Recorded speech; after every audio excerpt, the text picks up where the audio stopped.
This is a summary of a paper published in Science in 2023 called Genomic Analyses Reveal Poaching Hotspots and Illegal Trade in Pangolins from Africa to Asia.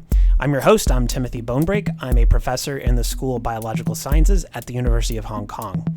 But the star of our video is the white-bellied pangolin. There are 8 species of pangolin in the world. All of them are endangered. They're endangered because of trade in their scales, which are in high demand for traditional medicine markets in Asia. Many of these shipments come through Hong Kong, where customs officials often seize the scales. However, the scales themselves offer little clues about the dynamics of the trade, information and data we desperately need for the conservation of these species and other wildlife across the world. In 2017, I teamed up with Tom Smith, a professor at UCLA, to change this. We devised a strategy to partner with local collaborators across a distribution of white-bellied pangolins in Africa to create a genetic map. This map could then be used to match seizure samples in Hong Kong to figure out where those seizures actually came from. On the Hong Kong U side, Tracy Lee Prigge and Tanisha Barrett, both PhD students in the School of Biological Sciences, worked in the lab to extract DNA and prepare for sequencing.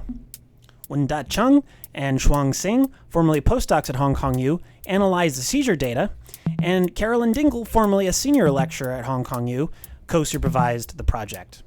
Finally, Jen Tinsman led the way as lead author. Jen is now working at the U.S. Fish and Wildlife Service.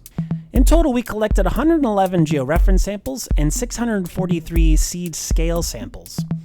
We analyzed the genome and found 4 million single nucleotide polymorphisms, or SNPs. And from this, we developed a panel of 96 diagnostic SNPs. These are the SNPs that are most informative about where these scales actually came from.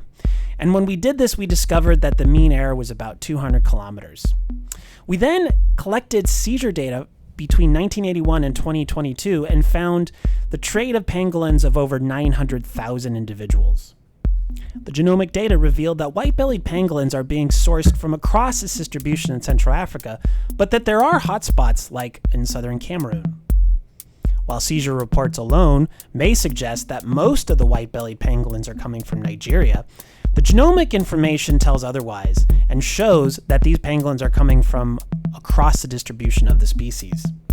We also discovered that in 2012, most of the pangolins were sourced in West Africa, but over time, the sourcing of the white-bellied pangolins shifted towards Central Africa.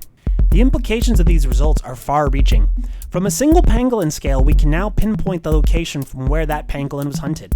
We can use this data to then guide the allocation of conservation resources to aid in the management of pangolins where it's needed the most. Our technique can also be applied by law enforcement, and we're working closely with governments in Africa and Asia to implement these genomic assignments. This can then be leveraged to reduce wildlife trafficking. Ultimately, we're optimistic that the tools we've developed here and continued strengthening of international collaboration can put a major dent in wildlife crime and lead to the recovery of biodiversity in Africa, Asia, and across the planet.